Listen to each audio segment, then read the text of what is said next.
시편 84편 1절에서 7절 말씀입니다. 제가 가진 성경으로 구약성경 864페이지, 구약성경 864페이지 있습니다. 시편 84편 1절에서 7절 말씀 제가 봉독해 드리겠습니다. 만군의 여호와여, 주의 장막이 어찌 그리 사랑스러운지요. 내 영혼이 여호와의 궁정을 사모하여 쇠약하며 내 마음과 육체가 살아계시는 하나님께 부르짖나이다. 나의 왕 나의 하나님 만군의 여호와여, 주의 제단에서 참새도 제 집을 얻고 제비도 새끼들 보금자리를 얻었나이다. 주의 집에 사는 자들은 복이 있나니 그들이 항상 주를 찬송하리이다. 셀라. 주께 힘을 얻고 그 마음에 시온의 대로가 있는 자는 복이 있나이다. 그들이 눈물 골짜기로 지나갈 때에 그곳에 많은 샘이 있을 것이며 이른 비가 복을 채워주나이다. 그들은 힘을 얻고 더 나아가 시온에서 하나님 앞에 각기 나타나리이다. 아멘. 우리 옆에 분들과 인사합시다. 만나서 반갑습니다. 다시 한번 인사합시다. 오늘도 큰 은혜 받읍시다. 오늘 우리가 읽은 말씀을 통해서 시온의 대로가 있는 자, 시온의 대로가 있는 자라는 제목으로 함께 은혜의 말씀을 나누길 원합니다. 하버드 대학교 의과대학 니콜라스 교수와 캘리포니아 대학교 정치학과 제임스 파울러 교수가 함께 쓴 행복은 전염된다라는 책이 있습니다. 크리스테키 교수는 의사로서 10년 동안 말기 암 환자들과 그의 가족들을 돌보면서 사랑하는 사람의 죽음이 배우자에게, 사랑하는 사람들에게 얼마나 충격을 주는지 사랑하는 사람과의 관계에 대해서 관심을 갖기 시작했습니다. 그래서 그가 의사로 있었던 32년간에 그가 돌보았던 12,067명을 추적하여 행복의 생성과 확산에 대해서 연구하기 시작했습니다. 그리고 그 연구 결과를 3단계 영양법칙이라는 이름으로 발표하였습니다. 이 3단계 영양법칙이란 3단계의 거리 안에 있는 사람들은 서로로부터 직접적, 간접적으로 영향을 받고 또 영향을 준다라는 이론입니다. 이 3단계란 1단계는 친구의 관계이고 2단계는 친구의 관계, 그리고 3단계는 친구의 친구인 관계입니다. 이러한 관계 속에 있는 사람들이 서로 주고받는 영향력을 연구한 결과 1단계인 친구가 행복할 경우 내가 느끼는 행복감도 15%가 증가한다고 합니다. 그리고 2단계인 친구의 친구가 행복할 경우에는 10%가 높아지고 3단계인 친구의 친구가 행복하면 약 6% 정도의 행복도가 올라간다고 합니다.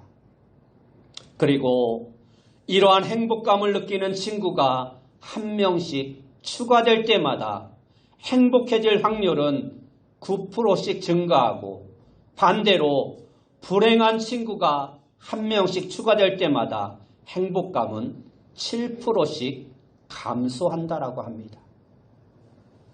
또한 행복감을 느끼는 친구가 내 주위 반경 1km 안에 살고 있으면 그가 사는 것만으로 행복감은 25%나 늘어난다라고 합니다.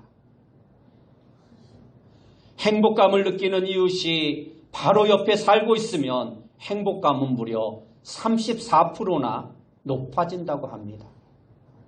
그리고 형제 자매가 근처에 살고 있으면 그 자체로 행복감은 14%나 높아진다고 합니다. 이처럼 행복이라는 것은 행복한 사람으로 인해서 다른 사람들에게 전염된다라는 것을 과학적 통계로 증명한 것입니다. 여러분 주변에는 행복한 사람이 얼마나 있습니까? 혹시 내 주변에는 행복한 사람이 없다고 불평하고 있진 않습니까? 그러나 걱정하지 마시기 바랍니다. 왜냐하면 우리 그리스도인들에게는 행복의 원천인 하나님이 언제나 함께 해주시기 때문입니다. 사람들이 느끼는 행복은 시간과 상황과 환경에 따라 변화되고 바뀌게 됩니다. 이처럼 변화되고 변질되는 사람과의 관계가 아니라 어제나 오늘이나 영원토록 동일하신 하나님과의 관계에서 누리는 행복이 진정한 참된 행복인 것입니다. 영원히 마르지 않는 샘에서만 영원히 목마르지 않는 행복의 물을 길어 올릴 수 있는 것입니다. 그리고 그렇게 얻은 행복은 절대 영원히 잃어버리지 않는 행복인 것입니다. 그 이유는 하늘의 행복이 우리의 마음에 있는 시온의 대로를 통해 끊임없이 우리에게 공급되기 때문입니다. 오늘 우리가 보았던 시편 84편은 시편의 진주라고 불리는 장입니다. 이 시편 84편의 주제는 하나님의 성전입니다. 그리고 성전을 사모하는 자가 받는 축복을 노래하고 있습니다. 예루살렘 성전은 이스라엘 민족에게 있어서 중심과도 같은 것이었습니다. 그리고 이 예루살렘 성전은 시온산 위에 건축되었습니다. 이스라엘 민족은 절기에 한 번은 이 예루살렘에 올라가 성전에서 예배하는 풍습이 있었습니다. 그래서 이스라엘의 유명한 절기인 유월절과 장막절과 오순절을 손꼽아 기다리다가 그때가 되면 모든 백성들이 시온을 향해서, 다시 말해서 예루살렘 성전을 향해서 순례의 길을 떠났습니다. 이스라엘 민족의 신앙적 표현은 이처럼 성전을 사모하는 마음으로 나타났던 것입니다. 시편 기자는 이 시편 84편에서 성전의 역할을 두 가지로 뚜렷이 말씀하고 있습니다. 첫째로 성전이란 하나님의 임재를 경험하는 곳입니다. 1절에서 4절까지의 말씀을 보면 성전은 여러 가지 이름으로 불리고 있습니다. 1절에서는 주의 장막, 2절에서는 여호와의 궁정, 3절에서는 주의 제단, 4절에서는 주의 집으로 불려지고 있습니다. 이러한 모든 표현들을 종합해 한마디로 표현해 보면 성전이란 하나님이 하나님 되심을 계시하는 곳이다라고 말할 수 있습니다. 물론 하나님께서는 어디에나 계십니다. 그러나 그 어디에나 계신 하나님이 특별히 한 장소를 선택해서 거기에서 당신의 영광을 나타내시고 거기에서 당신의 이름을 나타내시고 거기에서 모든 사람들에게 축복을 선언하겠다라는 특별한 장소가 한 곳 있었습니다. 그 대표적인 곳이 바로 성전입니다. 오늘날의 교회입니다. 둘째로 성전은 삶의 안식을 얻는 곳입니다. 오늘 본문 3절 말씀에 보면 나의 왕 나의 하나님 만군의 여호와여 주의 제단에서 참새도 제 집을 얻고 제비도 새끼들 보금자리를 얻었나이다 하고 말씀하고 있습니다. 이것은 우리 인생을 비유한 것입니다. 우리의 인생은 참새와 같고 제비와 같습니다. 우리의 인생은 언제나 고되고 외롭습니다. 참새와 제비가 하루 종일 먹을 것을 찾기 위해 날아다니는 것처럼 우리의 삶 역시 고되고 피곤하고 괴롭습니다. 아무도 나를 받아주지 않고 마음 편히 쉴 곳 없이 사는 것이 너무나 힘들고 고달픕니다. 그렇게 몸도 마음도 지쳐 주의 성전에 들어갔더니 하나님께서 나를 받아주시고 나를 어루만져 주시고 나에게 참된 쉼과 안식을 주시는 것입니다. 마치 참새와 제비가 지치고 외로울 때 성전 처마에 둥지를 들고 쉼을 얻는 것처럼 우리 역시 성전에 와서 그러한 참된 쉼을 얻게 된다는 것입니다. 그래서 마태복음 11장 28절 말씀에 보면 수고하고 무거운 짐진 자들아 다 내게로 오라 내가 너희를 쉬게 하리라 하고 말씀하고 있습니다. 이처럼 주님께서 주시는 평안과 안식이 주의 성전을 찾는 모든 사람들에게 주어지는 것입니다. 오늘 본문 5절 말씀에 보면 주께 힘을 얻고 그 마음에 시온의 대로가 있는 자는 복이 있나이다 하고 말씀하고 있습니다. 여기서 말하고 있는 시온의 대로라는 이 말은 히브리어로 메실라라고 기록하고 있습니다. 그 뜻은 쌓아 올린다, 쌓아 놓는다라는 의미입니다. 그러므로 여기서 말씀하고 있는 시온의 대로란 자연적으로 다져진 길이 아니라 인위적으로 사람들에 의해서 만들어진 길을 의미하고 있는 것입니다. 다시 말해서 하나님께 나아가기를 간절히 사모하는 우리 사람들의 마음을 이야기하고 있는 것입니다. 오늘 우리의 모습은 어떻습니까? 하나님의 전을 사모하고 사랑하는 마음을 가지고 주님 앞에 나아가길 원하고 있습니까? 주의 성전에 나오는 것이 우리에게 큰 기쁨과 감사와 영광이 되고 있습니까? 우리가 이러한 마음을 가지고 있기 위해서는 먼저 우리의 마음에 시온의 대로가 열려 있어야 합니다. 여러분 모두의 마음에 이처럼 시온의 대로가 열려져 있기를 축원합니다. 그러면 이처럼 마음에 시온의 대로가 있는 자는 어떠한 사람일까요? 첫째로 마음에 시온의 대로가 있는 자는 항상 하나님을 사모합니다.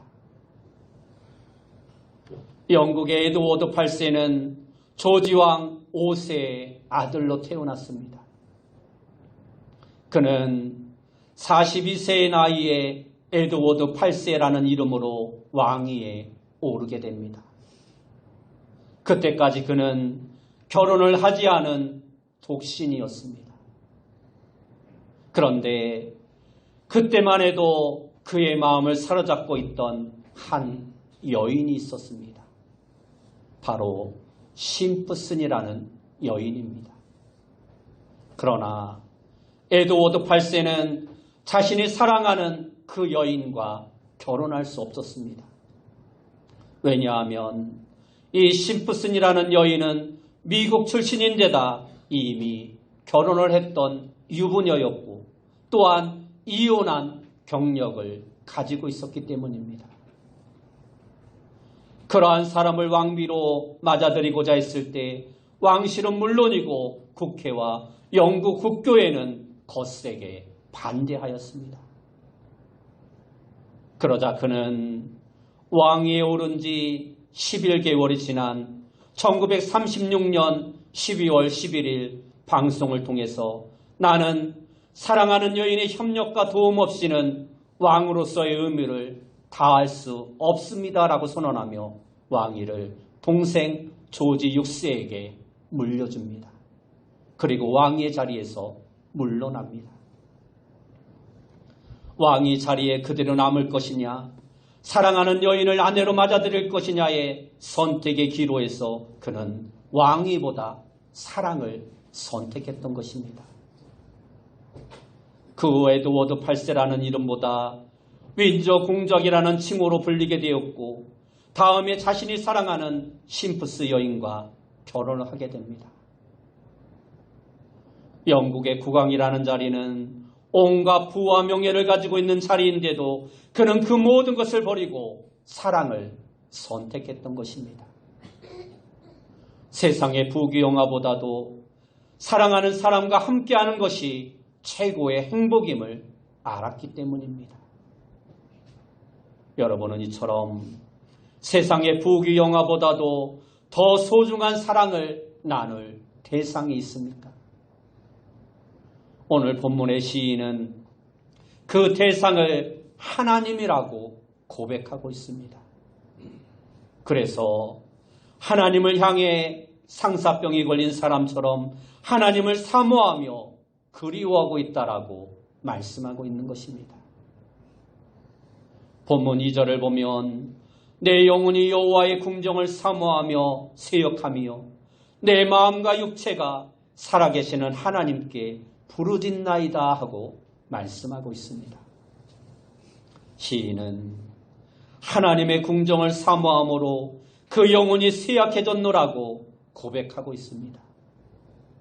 너무 사랑하기에 온몸에 힘이 빠지고 생명이 끊어질 것 같은 지경에 이르렀다라고 말하고 있는 것입니다. 그뿐만 아니라 시인은 동시에 하나님의 제단에 집을 짓고 사는 참새가 부럽다라고까지 말하고 있습니다. 성전에서 떨어져 사는 자신은 성전을 자주 찾아갈 수 없어 쇠약해질 정도가 되었는데 성전 지붕의 초막에 둥지를 들고 사는 참새는 언제든지 마음대로 출입할 수 있으니 차라리 그러한 새가 부러울 수밖에 없다라는 것입니다. 여러분은 하나님을 얼마나 사모하십니까? 그리스도인은 사모하는 하나님이 계신다는 것만으로도 행복한 마음을 소유하는 자가 되어야 합니다. 우리가 하나님으로 말미암아 행복한 것은 하나님이 천지를 만드신 전능하신 분이기에 행복한 것이 아닙니다. 우리의 모든 질병을 치유해 주실 수 있는 분이기에 행복한 것도 아닙니다. 그저 하나님께서 우리를 사랑해 주신다는 그 사실 하나만으로 우리는 행복해 할 수 있는 것입니다. 이처럼 하나님을 사모할 수 있는 것만으로도 행복하고 내가 사모하는 그 하나님께서 나를 사랑해 주신다는 그 사실 하나로 행복해하는 것, 그것이 바로 시온의 대로가 있는 사람의 마음인 것입니다. 둘째로 마음에 시온의 대로가 있는 자는 항상 찬송합니다. 조금 오래된 이야기지만 지금으로부터 25년 전 2000년 11월 6일 세종문화회관은 감동의 물결로 젖었습니다. 당시 세계적인 오페라 가수였던 소프라노 가수 조수미의 공연이 끝나자 청중들은 열렬하게 앙코를 외쳤습니다. 준비된 곡을 다 마치고도 계속되는 앙코르에 4곡이나 더 부른 조수미는 그래도 청중들이 자리를 뜨지 않자 다시 무대 위로 올라와 이렇게 간증하였습니다. 오늘 이처럼 여러 번의 환호를 받고 지금까지 외국에서도 왕성한 활동을 할 수 있었던 것은 모두가 하늘에 계신 하나님의 은혜라고 생각합니다. 그러면서 평소에 공연에서는 부르지 못하는 곡이지만 제가 무대에서 가장 불러보고 싶었던 노래를 한번 불러보겠습니다 하고 말을 하였습니다. 바로 Amazing Grace, 나 같은 죄인 살리신이라는 찬양이었습니다. 이 곡은 앙코르 곡에도 없었던 곡이었기에 교향악단과 사전에 약속이 되지 않아 아무 반주 없이 무반주로 노래를 하였습니다.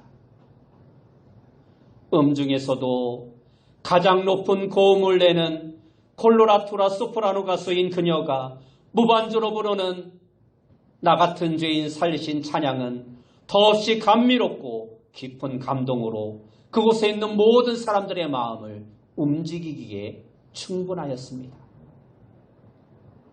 마이크에 두 손을 포갠 채 눈을 감고 노래를 부르는 그녀는 세계적인 소프라노 가수가 아닌 그저 하나님의 사랑에 감사하는 한 소녀였습니다.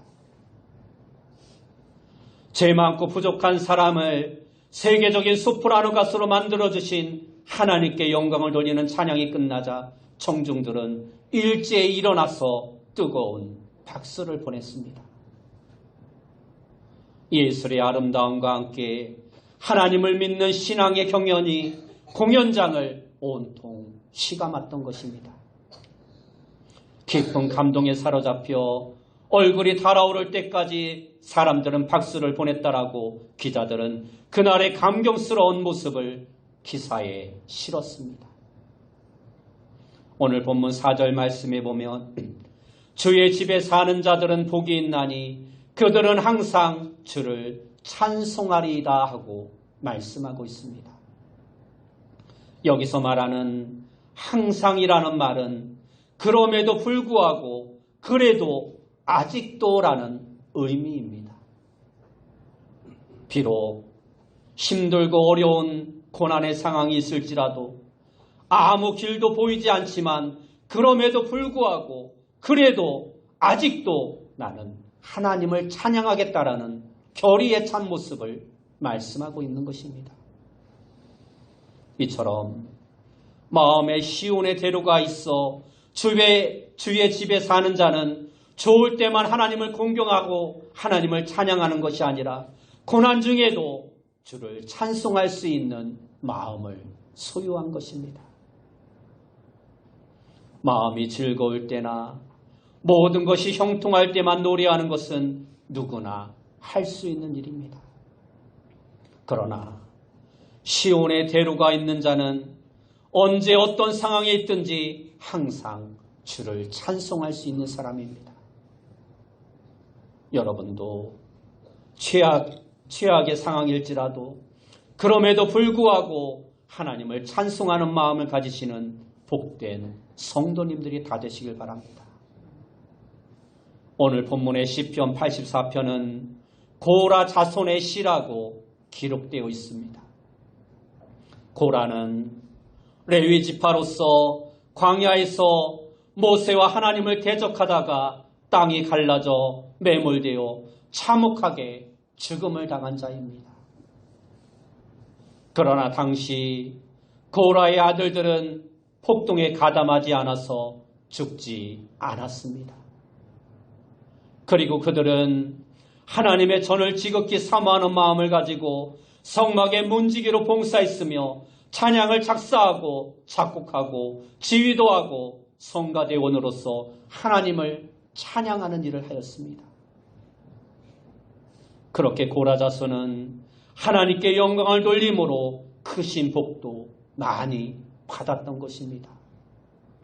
이처럼 성도가 항상 성전에서 경배하고 찬송하는 것은 복 중에 복입니다. 하나님께 찬송을 부르는 것은 취미 생활을 하는 것이 아니라 나의 주 하나님을 배웠고 하나님을 기쁘시게 하는 것입니다. 여러분 모두가 이처럼 주의 전을 사랑하는 마음으로 항상 어떠한 환경과 어떠한 여건 가운데서도 하나님을 찬송할 수 있는, 하나님 앞에 찬양을 드릴 수 있는 복된 성도님들이 다 되시길 축원합니다.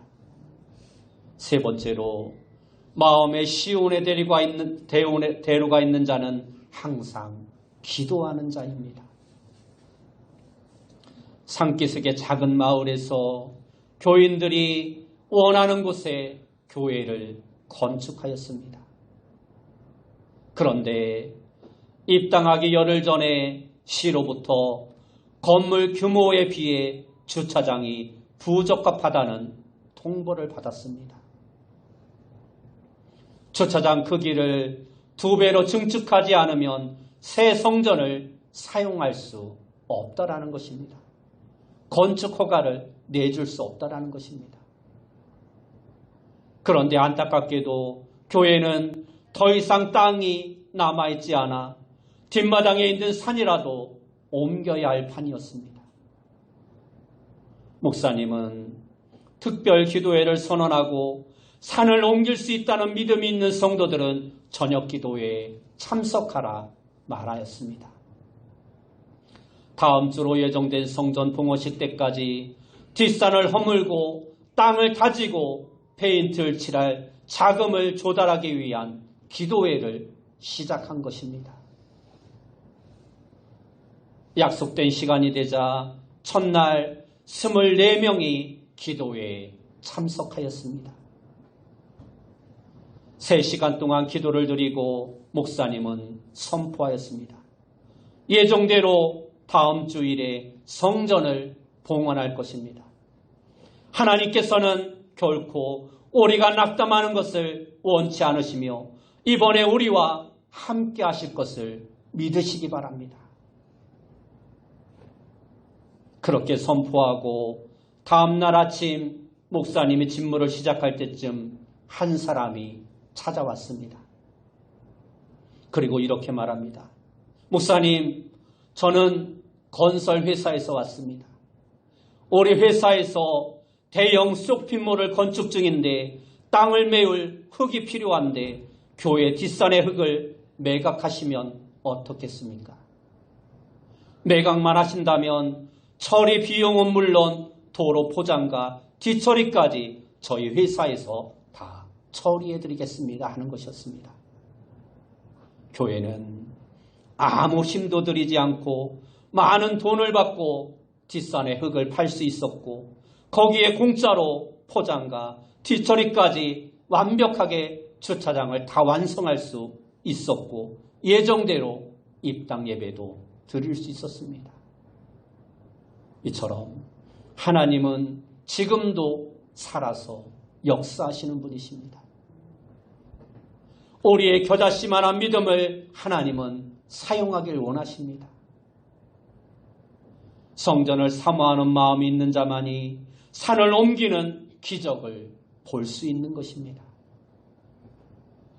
성전을 향한 기도를 하나님이 기억하시고 들으시기 때문입니다. 오늘 본문 바로 뒤에 나오는 8절 말씀에 보면 만군의 하나님 여호와여 내 기도를 들으소서 야곱의 하나님이여 귀를 기울이소서라고 말씀하고 있습니다. 아무리 힘들고 어려워도 주의 전을 사랑하는 마음으로 기도하면 하나님께서 얼굴을 살펴보신다라고 성경은 우리에게 약속하고 있습니다. 우리의 무거운 짐을 대신 져주시고 우리의 질병을 치료해 주시고 우리의 모든 사정을 모두 헤아려 살펴주시며 친히 우리의 방패가 되어주시고 우리의 모든 문제를 다 알아서 해결해 주시는 것입니다. 하나님 앞에 항상 기도하는 성도는 영적으로 병들지 않습니다.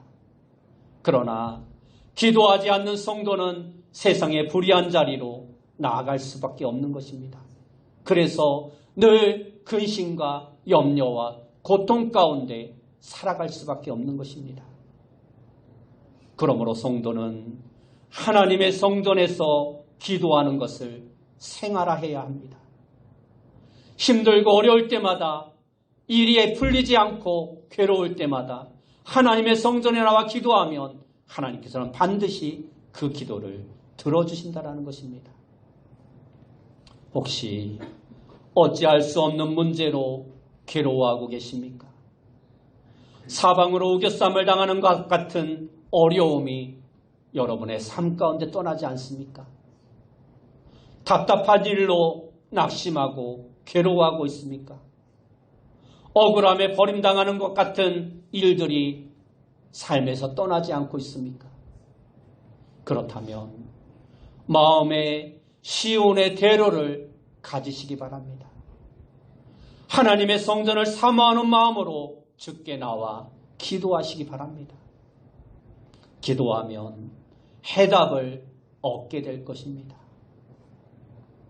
눈물 골짜기에 하나님이 샘을 허락해 주실 것입니다. 이른 비에 복을 허락해 주실 것이고 힘을 얻게 하실 것이고 하나님의 보좌에 영광에 이르는 축복을 허락해 주실 것입니다. 하나님으로 말미암아 받을 수 있는 최고의 복은 하나님이 계신 성전으로 나아가는 것에서부터 출발하는 것입니다. 성전에 나오기만 하면 이처럼 우리는 최상의 복을 누릴 수 있게 되는 것입니다. 성전에서 예배드리는 것이 최고의 행복과 은혜임을 성경은 우리에게 말씀해주고 있습니다. 성전에서 하나님을 섬기는 일이 최상의 선택이며 최고의 가치이며 우리에게 복을 누리게 하는 원동력임을 우리는 깨달아 알아야 합니다. 원하기는 여러분의 마음에 이와 같은 시온의 대로가 있는 자가 되어 성전을 사모하는 마음으로 하나님의 사랑을 입는 복된 성도님들이 다 되시기 바랍니다. 그리고 찬송하는 마음으로 능력을 얻는 성도님들이 되시기 바랍니다. 또한 기도하는 마음으로 하나님의 응답을 받아 누리는 삶을 살아가는 복된 성도님들이 다 되시기 바랍니다. 그리하여 하나님 앞에 나아가는 은혜를 힘입고 살아가는 시온의 대로가 여러분들의 마음에 항상 열려있는 복된 성도님들이 다 되시길 예수님의 이름으로 축원합니다. 기도하겠습니다. 사랑하는 주님 감사합니다. 우리의 삶에 힘들고 어렵고 고된 삶이 있을 때마다 하나님의 성전을 사모하는 마음으로 주께 나아가 우리의 삶에 시온의 대로가 열려져 있는 복된 삶을 살아갈 수 있는 귀한 성도님들 다 되어줄 수 있도록 인도하여 주옵소서. 예수님의 이름으로 기도드리옵나이다.